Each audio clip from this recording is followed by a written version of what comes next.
Maintenant qu'on a fini de peindre en rouge tout ce qu'il y avait à peindre en rouge, si on s'attaquait à ce mur-là. Je sais plus si je vous l'avais dit, mais je crois que c'est le cas. Ce mur-là, il n'est pas peint parce qu'à terme, il va être tapissé avec une tapisserie panoramique.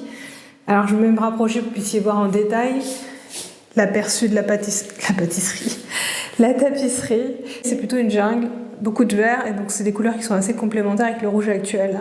Donc j'ai essayé de poser ça. Ça correspond normalement à la taille de mon mur, voire c'est un petit peu plus que mon mur, tant mieux d'ailleurs. Donc l'avantage du panoramique, ce sont des panneaux prédéterminés, donc j'ai juste à couper sur les longueurs prédéfinies, et après je dois faire attention surtout à bien matcher les raccords. Et donc la dernière fois que j'ai fait de la tapisserie, ça allait beaucoup plus vite que ce que j'avais espéré. Est-ce que ce sera à nouveau le cas? Est-ce que je vais arriver à finir ceci en un après-midi? Il est 14h, on va voir.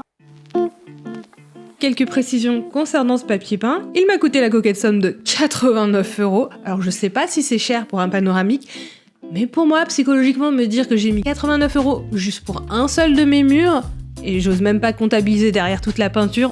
J'ai amplement explosé les budgets à l'heure où je vous parle de toute façon. En attendant, le papier peint a l'air de qualité. On a des instructions, on a les indications à quel endroit on doit découper le rouleau. En termes de taille, le panoramique faisait 2,80 m de hauteur pour 3,71 m de largeur. Et accessoirement, mon mur faisait donc 2,50 m de hauteur pour une largeur de 3,92 m. Et là, vous faites vos calculs et vous êtes en train de vous dire, il manque quelque chose, Alex. Ouais, c'est possible. J'ai remarqué que leur façon de faire était à l'opposé de la mienne, c'est-à-dire que eux préconisent d'encoller le mur et d'apposer le papier peint par-dessus, alors que moi j'aurais tendance à faire l'inverse. J'en colle le papier peint, je le laisse mariner 5 minutes et je le plaque au mur. Vous me connaissez très certainement, vous savez très bien que j'ai fait à ma saute. J'ai donc encollé ma lait. Ma lait ou mon lait? C'est masculin ou féminin une lait? Un lait? Ouais, je sais pas, on verra bien. Attendez, je vais regarder dans le Larousse. Alors tu dis quoi, le Larousse? Lait. Ouais, en gros c'est masculin. Ok. Le lait. Donc dans la continuité de la réflexion, le papier peint me coûte cher, faut pas le gâcher, on va donc continuer en s'appliquant. Je ressors donc le laser, comme ça on s'assure que les laits seront bien verticales. Par contre, comme j'ai foutu toute ma thune dans le papier peint et dans la peinture, j'en ai plus pour m'acheter un trépied pour mon laser. Donc pour la peine, on va utiliser le trépied de la softbox. Puis de toute façon, il n'y a pas de raison. Le matos de mon studio YouTube m'a coûté tellement cher, je vois pas pourquoi il ferait pas double emploi et il me servirait pas également de matos de chantier. Malheureusement, ma méthode ne s'est pas révélée aussi efficace que je le pensais, c'est-à-dire en coller uniquement le papier peint et le plaquer directement au mur, ça fonctionne pas. En fait, il se cassait la figure systématiquement, donc j'ai dû ressortir le pinceau pour en coller les parties du mur où le papier peint se décollait. Donc une fois que j'ai fait ça, le lait pouvait tenir en place. Donc pour le second, forcément j'ai suivi leur méthodologie, à savoir juste en coller le mur et ensuite plaquer le papier peint par-dessus. Bah désolé, mais ça marche pas non plus en fait. Faut vraiment en coller les deux, le papier peint et le mur. Et là encore, la méthode n'est pas parfaite. En fait, je suis passée à côté d'une instruction qui était bien indiquée, à savoir qu'il faut pas qu'il y ait trop d'excédent sur le haut du lait quand vous le positionnez. Parce que mon mur, il fait à peine 2,50 m, mais le lait, lui, fait 2,80 m. Et comme le motif se trouve plutôt au centre du papier peint et en haut on a beaucoup de blanc, moi je cherchais vraiment à mettre le plus haut possible le lait pour qu'il y ait le maximum de motifs vers le centre de mon mur. Ce qui fait que j'avais un excédent vers le haut qui était facilement de 50 cm, alors qu'il fallait pas dépasser les 20 voire les 30 cm au maximum. Ce qui faisait un contrepoids et qui faisait que le papier peint systématiquement se décollait, forcément. Une fois que j'ai compris ça et que j'ai donc enlevé au préalable cet excédent, tout de suite j'avais moins de difficultés pour poser le lait et à le garder bien en place sur le mur. Mais bon, le temps que je comprenne ce point-là... Sérieux, c'est la loose, ça fait la 3e fois depuis cet après-midi que je dois perdre du temps à recharger ma carte parce qu'en fait, elle se blinde et elle fait des erreurs systématiquement. Donc je n'arrive pas à vous filmer l'avancée de la tapisserie. Avec un peu de recul, comme vous pouvez le voir, je suis arrivée à peu près à la moitié. Je pensais pas que ce serait aussi dur de faire le papier peint parce que dans mon souvenir, surtout celui que j'ai fait dans le placard, ça a été super rapide. Mais là, en fait, les raccords, c'est relou. En plus, je crois qu'il est lourd, donc il a tendance à tomber si je le colle pas bien en haut dès le départ. Bref, je sais pas si je continue, parce que là, ça fait bien 2h30 que je suis dessus. Si je passe encore 2 heures, je pense que j'aurai fini, mais je commence à être bien crevée, en fait. Donc je me dis, ouais, ça va, j'ai quand même bien avancé, je peux peut-être attendre le week-end prochain pour finir en même temps. On n'est pas dans l'urgence. En tout cas, on n'est plus à ça près. On est d'accord? Bref, on va voir si j'avance encore ou pas. Allez, on va essayer de finir ce soir, ce serait bien quand même.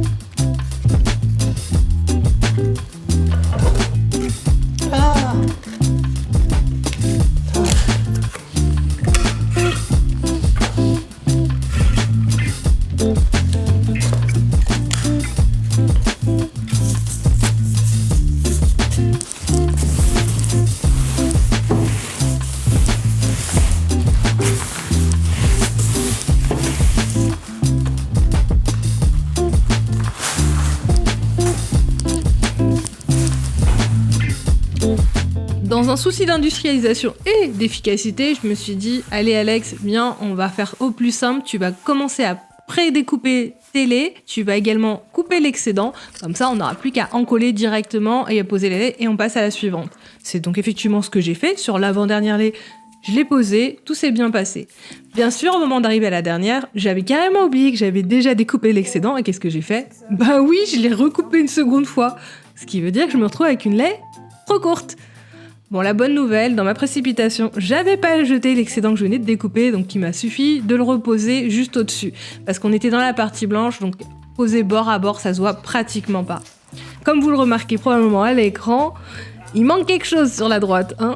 Bah oui, rappelez-vous, je vous ai dit, mon panoramique fait 3,71 et mon mur fait 3,92. Donc si on fait le calcul, en termes de ratio, il manque 21 cm tout à fait. En réalité, il manque même un peu plus parce que, vous vous rappelez, dans la première lait qui se trouve totalement à gauche, j'avais par souci de verticalité bien aligné et j'avais dû donc enlever entre 2 à 5 cm. Donc on se retrouve facilement avec un gap de 25 cm totalement sur la droite. Dans mon malheur, il semblerait que j'ai quand même une bonne étoile. Il se trouve que... Ouais, j'avais peut-être un peu pensé le truc en amont. Il y aura une colonne sur la droite, donc de fait la colonne viendra totalement recouvrir ce dernier lait qui est à moitié découpé et ce pan de mur non tapissé, donc ça devrait le faire. Comme quoi, la providence aura été avec moi jusqu'au bout. Comme je parlais de la colonne, continuons sur la lancée, parlons colonne. Initialement, ma colonne, elle venait de la cuisine équipée. Elle servait à accueillir un four, un micro-ondes, il y avait 2 tiroirs plus une porte. En termes de façade, on avait du gris laqué. Vous en doutez, rien ne convient, ni l'agencement, ni les façades. L'avantage, c'est que c'est une colonne Ikea, donc c'est très facile de la modifier et d'ajouter des accessoires complémentaires. Donc première chose que j'ai faite, j'ai acheté un tiroir en plus, parce que j'en avais que 2, il m'en faut au moins 3.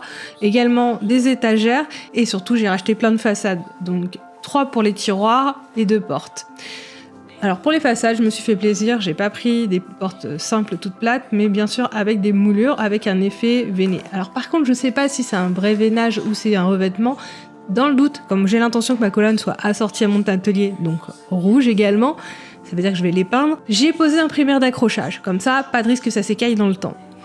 Pour le coup là, la peinture, il a fallu quand même 3 couches pour avoir le rendu final bien mat. Bien sûr, après, je poserai un vernis. C'est essentiel parce que ceux des façades, elles vont se prendre plein de chocs dans le temps. Et donc j'ai utilisé le vernis que je vous avais déjà présenté dans les épisodes précédents. Ouais, il est toujours pas fini. C'est un peu l'avantage, les vernis, en fait, vous posez qu'une seule couche, donc ça dure quand même pas mal avec un seul pot. Vous vous doutez qu'avec le fond de peau que je viens de vous présenter, j'ai même pas fait une couche. Donc j'ai été quitte pour me racheter un 3e pot de peinture. Donc pour rappel, chacun de ces pots de peinture coûte la bagatelle de 50 €. Donc oui, on est actuellement aujourd'hui à 150 € de peinture pour l'atelier et une centaine d'euros pour la tapisserie. Quand je vous dis que j'ai explosé mon budget sur mon atelier, je me moque pas de vous. Là, de toute façon, la peinture, ça aurait jamais suffi. J'avais donc besoin de 3 couches pour les façades, mais il faut pas oublier qu'il y a également 3 couches pour la colonne qui n'est pas encore peinte à ce stade. Et enfin, il faudra aussi penser aux plaintes de la colonne, qui ne sont pas peintes non plus. Je tiens à préciser que peindre des façades, c'est vraiment très chiant. Parce qu'il faut pas oublier que vous avez des moulures, donc faut dégager les bords. Ensuite, il faut peindre des petites surfaces, donc avec un petit rouleau. Et enfin, comme c'est des façades, il y a 6 côtés. Bah oui, parce que vous avez devant, derrière, et après vous avez les bords, hein. Donc ça commence à faire beaucoup. Et bien sûr, vous pouvez pas tout peindre en une seule fois. Faut au moins qu'une des façades est séchée pour pouvoir la retourner et peindre le reste. Si vous faites le calcul, actuellement, j'ai 5 façades pour 3 couches et je peux pas le faire en une seule fois à chaque fois. Donc il faut que je multiplie par 2 mon temps, donc j'ai au minimum 6 sessions de peinture à faire. La seule façon de pouvoir le faire sans péter un câble, ça a été de le faire chaque soir en une séance à la fois. Et en gros, en une semaine, j'arrive à peindre l'intégralité de mes façades. Je rajouterai encore une soirée en plus pour la pose du vernis. Donc le vernis, je l'ai posé juste sur la surface externe et les bords, et pas sur la façade intérieure, parce que bon... je suis un peu fainéante, je l'avoue.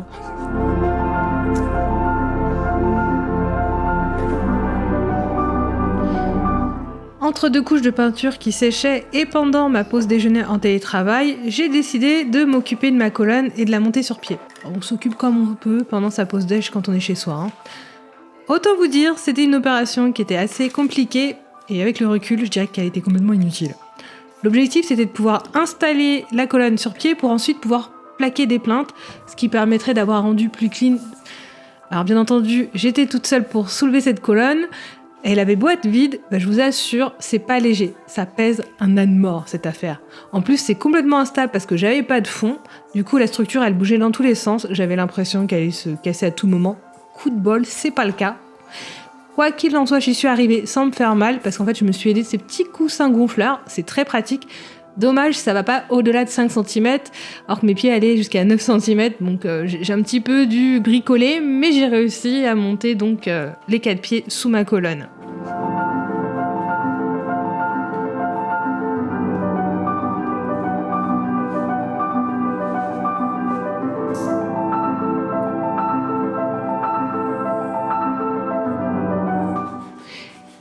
Et après avoir posé ma colonne sur pied, je me suis attaquée à mes poignets pour les teindre. C'était une pose d'âge qui devait être vraiment longue et je devais vraiment m'ennuyer ce jour-là. Au préalable, j'avais teinté des chutes de tasseau pour tester les différentes teintes que j'avais. C'est-à-dire que j'avais 3 teintes, chêne foncé, chêne moyen et le mix des deux. Je trouvais qu'il n'y avait pas beaucoup de différence entre le mix et le chêne moyen, donc je suis partie sur la version chêne moyen.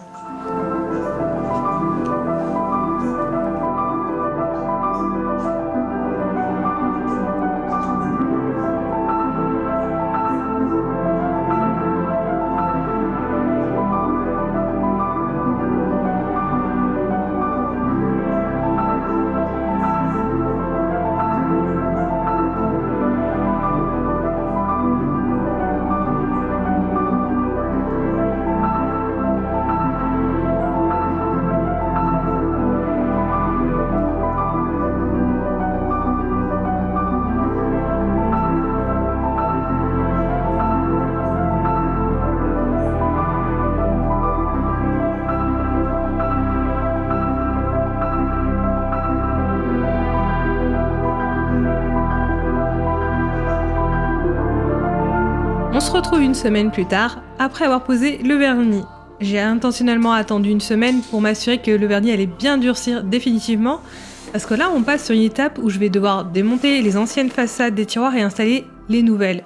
Du coup, il y a de fortes chances que je sois un peu brusque et que je brutalise mes nouvelles façades. Je veux vraiment pas prendre de risques. Quand j'ai voulu installer les tiroirs dans la colonne, je me suis rendu compte que j'avais un problème, que j'ai déjà évoqué d'ailleurs. Il n'y a pas de fond dans la colonne. De fait, elle n'a pas de structure, ce qui fait qu'elle n'est pas du tout d'équerre. Du coup, les tiroirs ne s'alignent pas du tout avec la colonne. Et en plus, plus je la regardais, plus j'avais l'impression qu'elle allait s'écrouler à tout moment. Donc, ce que j'ai décidé, c'est que j'allais à Leroy Merlin pour aller acheter des panneaux fins. Vous savez, ceux qu'on trouve derrière les armoires. Je leur fais découper 4 panneaux. Comme ça, j'ai plus qu'à les poser, ça a la structure. Bon, par contre, en attendant, je vais monter mon caisson Alex. C'est un caisson que j'avais prévu d'installer sur mon bureau. Comme il est assez lourd, je vais le plaquer contre la colonne, comme ça m'assure qu'elle va pas s'écrouler en mon absence. Je vous avoue, j'ai vraiment l'impression qu'elle va s'écrouler à tout moment tellement elle est en biais. En plus, c'est déjà commencé à t'esquinter. Faut que je fasse du vernis sur le bord aussi, je pense. Bon, les tiroirs n'ont pas trop souffert. Le vernis a bien fait son effet. Voilà, regardez, ça a encore bougé. Moins de mouvement, il se barre dans le décor celui-là. Je vais construire le bloc Alex là, c'est un meuble qui a l'air d'être assez lourd donc ça devrait au moins faire un renfort le temps que j'aille à Leroy Merlin acheter 2 blocs de contreplaqué, comme ça va rigidifier le fond et ma structure elle arrêtera de bouger parce que là c'est vraiment dangereux. De retour de Leroy Merlin où cette fois j'ai donc acheté à la fois mes fameuses plaques pour créer un fond pour mon armoire, mais également un coffrage. Pour être exact, les planches pour créer un coffrage. Pourquoi j'ai besoin de ça ? Tout simplement, je me suis rendu compte que j'avais un petit souci. Si vous avez suivi la rénovation de l'appartement, vous savez que mes câbles électriques passent dans des plinthes qui font une hauteur de 20 cm et une épaisseur de 2 cm. Si je surélève pas un minimum mon armoire, de fait, il y aura toujours un jour de 2 cm à l'arrière de l'armoire et sur le côté également. Donc le coffrage, il est là pour surélever l'armoire et pouvoir donc passer par-dessus les plinthes. J'ai dû enlever les pieds. Je vous l'avais dit que c'était une perte de temps. Alors là, si vous vous posez la question comment tu vas soulever une armoire sur 20 cm alors que tu as déjà galéré juste pour 9 cm, c'est une excellente question.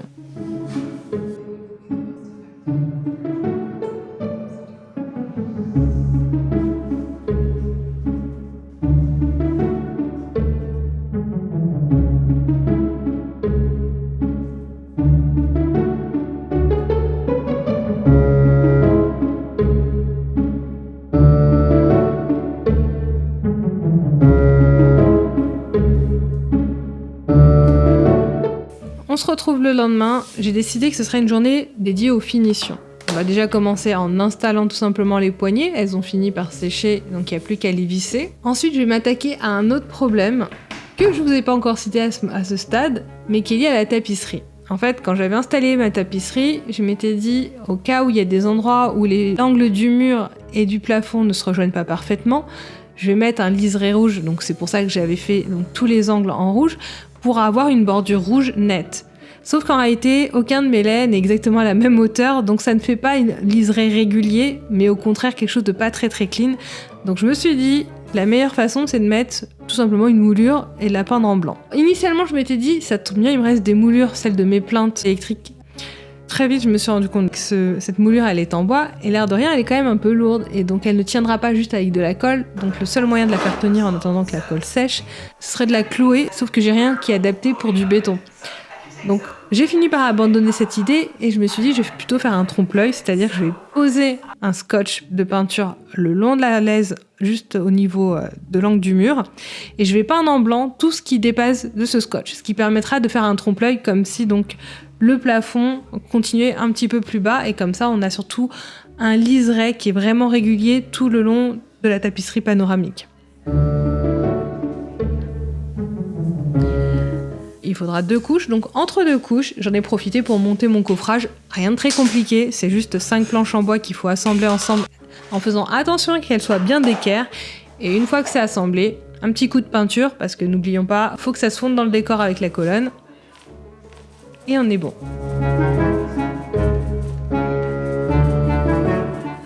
Maintenant que notre colonne a un socle, si on lui offrait une couronne.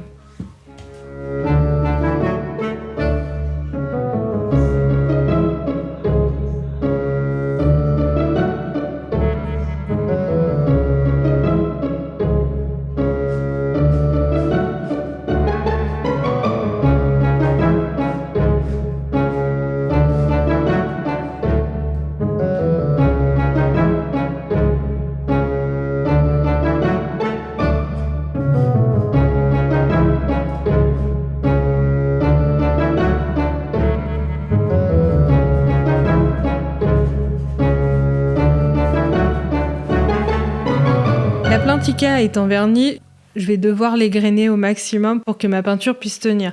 Donc j'ai commencé avec du gros grain pour vraiment enlever le maximum le vernis, et j'ai fini avec un grain beaucoup plus fin pour avoir un rendu lisse après la peinture.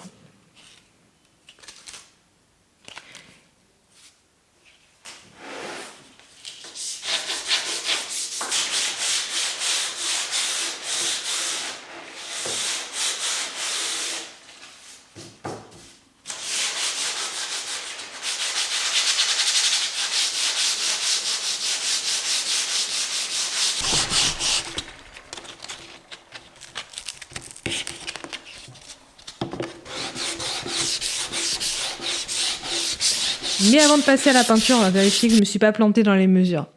Et comme par hasard, oui, je me suis plantée. Il manque facilement 3 cm de part et d'autre. Alors là, je me demande comment j'en suis arrivée là. La réponse est assez simple. J'ai pris ma mesure sur la plinthe du mauvais côté. Par défaut, les plaintes Ikea, vous les recevez avec les bouts coupés à 45 degrés. Et si vous mesurez depuis la pointe de 45 degrés, vous rajoutez des centimètres. En réalité, il faut mesurer depuis le coin le plus court. Donc c'est pour ça que j'ai 3 cm manquants, parce que j'ai mesuré du mauvais côté. Il me reste plus assez de chute pour recouper toute la couronne, donc ce que je vais faire, c'est que je vais recouper des morceaux de 3 cm et je vais leur faire subir le même traitement que mon angle, c'est-à-dire visser, coller et reponcer.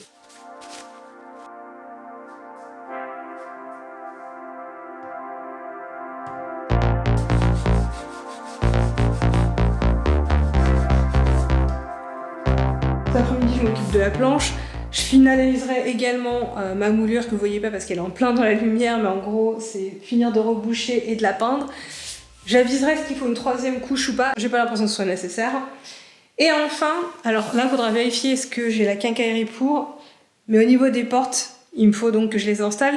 En juin, quand j'ai fait la commande des façades, j'ai pas pris les quincailleries. Je ne sais pas ce que j'avais en tête. Je soupçonne que je me suis dit, Alex, t'as tellement du fourbi dans ta gaffe, il y a de fortes chances que tu trouveras de quoi faire tes fermetures de portes.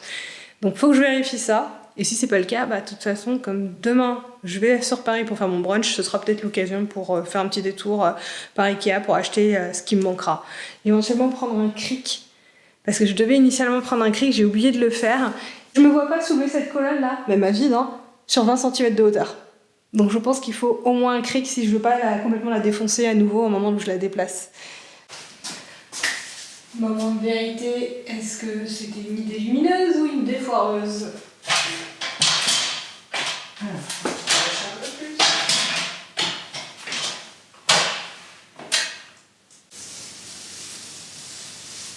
Oh, c'est nickel, pourvu que ça dure. Mais la délimitation est parfaite. C'est super, franchement. Dorénavant, je ne me prendrai plus la tête à essayer de couper parfaitement droit. Le simple fait de peindre par-dessus crée une délimitation nickel pour moi. C'est trop parfait. On voit plus du tout le bord rouge qu'on avait précédemment et toutes mes lignes sont bien droites. Je valide l'astuce. Si comme moi vous savez pas couper correctement vos papiers peints, que ça se déchire à chaque fois dans tous les sens, vous prenez pas la tête. À la fin vous posez un ruban scotch tout le long, coup de pinceau et on n'y voit plus rien. Pour ce soir, ce qu'il me reste à faire, comme vous pouvez voir, j'ai déjà fini de teinter ma planche. Il me reste donc à peindre la cornière. Et on se retrouve demain matin pour la pose des fermetures des portes parce que ouais, j'en ai pléthore qui étaient à la cave, donc j'ai bien fait de me faire confiance. Malheureusement, les fermoirs que j'ai entre les mains ne correspondent pas à des fermoirs pour des caissons Ikea. C'est-à-dire que quand vous comparez les picots du fermoir par rapport au trou existant sur le caisson, ça matche pas. Dommage. À défaut, par contre, j'ai retrouvé ces deux fermoirs spécialement faits pour Ikea. En fait, ils provenaient de mon meuble TV. J'avais remplacé les portes par 2 tiroirs, donc du coup, j'en avais 2 en spare. Malheureusement, il m'en faut 4, ça veut dire que je dois toujours en acheter en plus. Je m'apprêtais à partir. Juste avant, je me suis dit, tiens, faudrait que je m'enseigne quel type de cric je dois acheter, etc. Je suis allée donc regarder quelques vidéos et je découvre qu'en fait, j'ai pas besoin de cric. Donc j'ai juste vidé mon coffrage. Je l'ai pas filmé parce que je m'attendais pas à réussir en fait. Je voulais pas me ridiculiser. Je le regrette maintenant parce que finalement ça s'est passé super facilement. Donc ce que j'ai fait, c'est comme vous pouvez voir, la colonne maintenant, ça y est, elle est sur son coffrage. Mais donc initialement, en fait, j'ai juste basculé la colonne de biais jusqu'à la faire reposer sur cette poubelle. Donc du coup elle était en diagonale, j'ai fait glisser le coffrage juste à son emplacement et j'ai redressé par-dessus la colonne et c'était réglé. Alors en réalité c'est pas réglé du premier coup, j'ai dû m'y prendre 2 fois parce que bien sûr j'ai pas mis le coffrage dans le bon sens au début, donc j'ai dû la rebasculer, retourner le coffrage et rebelote. Mais j'avoue, comme j'avais vidé totalement la colonne, c'était pas très lourd à manipuler, donc ça s'est très bien passé. Ce que j'avais plus peur, c'était que le fond se détache et que du coup là je perde ma structure et qu'elle commence à bouger dans tous les sens. Elle devient un peu sensible et qu'il y a des risques de casse quoi. Par contre ça s'est pas passé dans la plus grande fluidité comme vous pouvez voir, j'ai des petites traces. C'était un risque à prendre et j'ai encore plein de peinture donc c'est pas grave, je vais refaire une 3e couche. Je pense que je la vernirai même parce que c'est sur cette paroi qu'il y aura en fait le projecteur. Donc à mon avis il y aura beaucoup de manipulation, donc plus je protégerai mieux ce sera. Par contre j'ai découvert un truc trop relou, quand j'ai fait mon calcul pour mon cadre, je pense que j'ai omis de soustraire l'épaisseur d'une des parois parce que je me retrouve pile avec l'épaisseur de la tranche qui dépasse. C'est pas grave parce que de toute façon j'ai déjà trouvé la solution. J'ai commencé à installer ma moulure en haut. Elle passe pile poil, genre il me reste peut-être 0,5 cm pour pouvoir manipuler, mais c'est nickel, c'est tout ce que je voulais, au moins ça veut dire que ça se voit pratiquement pas. Et comme il me reste des chutes, ça ira du coup cacher la tranche en question, donc ce sera beaucoup plus propre. Donc je pense que je vais faire ça là ce matin en réalité, au lieu de partir à Leroy Merlin. Je vais faire toutes mes découpes, je vais faire un premier coup de peinture et seulement après je partirai à Paris. Sachant que de toute façon je dois faire aussi un détour côté Ikea pour acheter tous les supports complémentaires, les ferrures, etc. Donc du coup je vais me changer parce que je m'étais habillée correctement pour partir, mais si je dois faire des découpes et peindre, je vais pas rester dans ces vêtements là. Et c'est reparti pour un tour. Alors là, si vous vous étonnez en vous disant « Mais t'avais pas parlé que t'allais être en brunch, pourquoi tu pars pas ?» Bah, je vous confirme qu'il est tombé à l'eau, donc c'est pour ça que je suis repartie dans les travaux.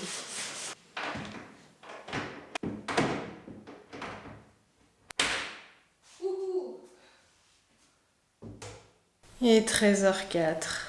Je crois que je viens de passer une bonne heure juste à régler la porte derrière moi. Cette porte, elle voulait pas se régler. J'ai du coup passé mon temps à essayer de démonter les tiroirs pour voir si les tiroirs étaient problématiques, mais même là non, ce n'est pas le sujet. En fait, il a fallu vraiment que j'aille au forcing avec elle pour qu'elle commence à entendre raison la porte. En fait, elle était légèrement décalée, c'est-à-dire que le bas à gauche, elle est trop bas et du coup j'arrivais pas à refermer la porte et le tiroir en même temps. Et je sais pas trop à la fin ce que j'ai fait, mais surtout c'est la perceuse dévisseuse, en fait le fait de ne plus être en manuel qui a un peu débloqué la situation. Mais alors il y a encore des petites choses à régler en bas parce que du coup les tiroirs en les remontant, je les ai un peu déréglés, mais limite ça c'est à la marge, je devrais vraiment sortir. Ce qui m'agace, c'est que en fait à force de les manipuler et un peu de les brutaliser, faut bien le dire, voilà, ça a commencé à s'écailler malgré le vernis. Bon là j'avoue, j'ai été comme une brute à un moment en essayant de débloquer tout, donc je vais pas dire que c'est de la faute du vernis, c'est clairement qu'il aurait fallu que j'ai un film de protection au moment où je faisais ces manipulations parce que c'est assez agressif si vous voulez faire votre réglage, surtout quand il dure 1 heure pour une seule porte. Au bout d'un moment vous perdez patience, hein. Mais au moins là ça y est, on arrive à tout fermer, c'est une bonne chose de fait. Et les petits réglages qui restent encore à faire sont vraiment minimes. Comme vous pouvez le voir là, il y a un petit décalage sur les portes par rapport aux espacements qu'il y a là et là. Mais ça, c'est au niveau du tiroir que je peux le régler, donc je m'inquiète pas, c'est beaucoup plus simple à gérer. Du coup, je vais manger et je pars après, donc je pense que j'y serai pour 15h.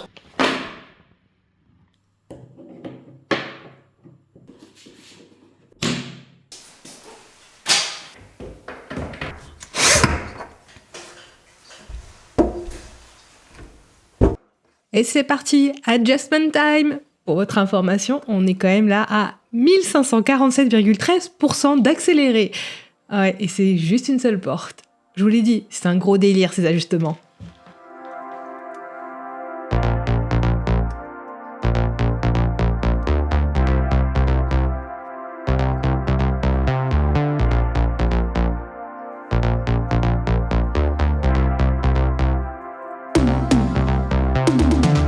Et voilà donc mon atelier avec ce magnifique papier peint panoramique et une colonne qui court tout le long du mur. Vraiment, on a bien une ligne complète. Ça c'est clean, ça fait du bien. Laissez-moi vous montrer l'autre côté. Avec le dressing de ce côté-là, notre panoramique et la colonne. Elle est magnifique cette colonne, je suis vraiment très fière d'elle. Ça valait le coup de se battre avec les ajustements de porte parce qu'elle rend vraiment très bien. Je découvre en live avec vous l'effet de la moulure qui donne vraiment ce petit lien, c'est super. Je suis très très contente. Faudra que je mette les caches sur les prises, je l'ai pas encore fait. Au niveau de la colonne, vous vous rappelez, j'avais dû la repeindre parce que je l'avais égratignée quand je l'avais repositionnée sur le coffre. D'ailleurs, on voit que j'ai encore le scotch qu'il faut que je retire. Et je devais initialement également la vernir pour la protéger parce que je devais installer le projecteur. Ce projecteur que vous voyez ici, donc c'est un UST Ultra Short Throw, donc projecteur à courte focale. Sauf que si je le mets ici, ça va pas être bon. Je vous explique pourquoi. Un projecteur à courte focale, il projette forcément en mode paysage, c'est-à-dire que c'est en fait dans ce sens-là. Donc si je garde mon projecteur sur le côté court de ma table, je vais couper la moitié de mon image, parce qu'en général, ça projette du A1, voire du A0 si on se surélève un peu plus. Donc mon projecteur ne doit pas être sur ce côté-là, il doit être au contraire à ce niveau-là pour projeter sur l'intégralité de ma table. Donc, soit le projecteur, je le mets au mur, avec le risque de perdre mon arrière-plan au moment où je ferai mes photos, dommage. Soit, dernière solution, et c'est celle que je pense retenir, comme ma table est amovible, je peux également avoir un projecteur sur un stand qui est également amovible mais stable. Je précise, parce que si c'est instable, je risque de dérégler systématiquement la mise au point sur la bonne taille. Donc c'est un des sujets super importants qu'il faudra que je traite. Je pense que le projecteur mérite une vidéo en lui-même, parce que je suis à peu près certaine que vous êtes nombreuses à être intéressées par le sujet. Donc je vous ferai une vidéo spécialement dédiée projecteur, donc la gestion du stand, mais également tout ce qui est réglage, etc.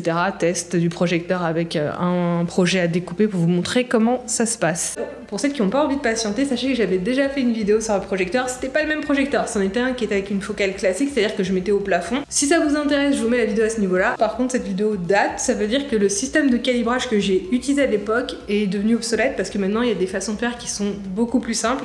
Et ce sera l'occasion justement de tester ces nouvelles méthodes avec mon nouveau projecteur. Mais tout ça ce sera dans un bon moment et demi, parce que avant je vais vous faire le reveal, parce que pour le moment mes murs sont tous beaux, j'ai une belle colonne mais j'ai rien rangé. J'ai commencé à installer quelques supports muraux pour justement organiser, mais tout ça, faut que je le fasse et je vais le faire avec vous. Donc dans un mois, on se retrouve, on va voir comment j'agence mes pièces, mes tables. On va réorganiser tous les tissus que j'avais mis en vrac dans cette armoire. On va repasser tout le fourbi qui est actuellement dans mon salon, également dans la colonne. Il serait temps, je vous assure, le salon, ça devient n'importe quoi. On va également revoir l'organisation et le rangement des tissus. Et aussi... Et comment suspendre les patrons. J'ai trouvé des espèces de trinques spéciales patrons, donc on va voir si c'est efficace ou pas ce système-là. Et bien sûr, comment j'agence toutes mes tables, parce que là j'ai 2 grandes tables, dont une qui a même pas encore ses pieds, donc ça c'est des choses à voir ensemble. Bref, il y a encore du taf, on n'est pas loin de la fin.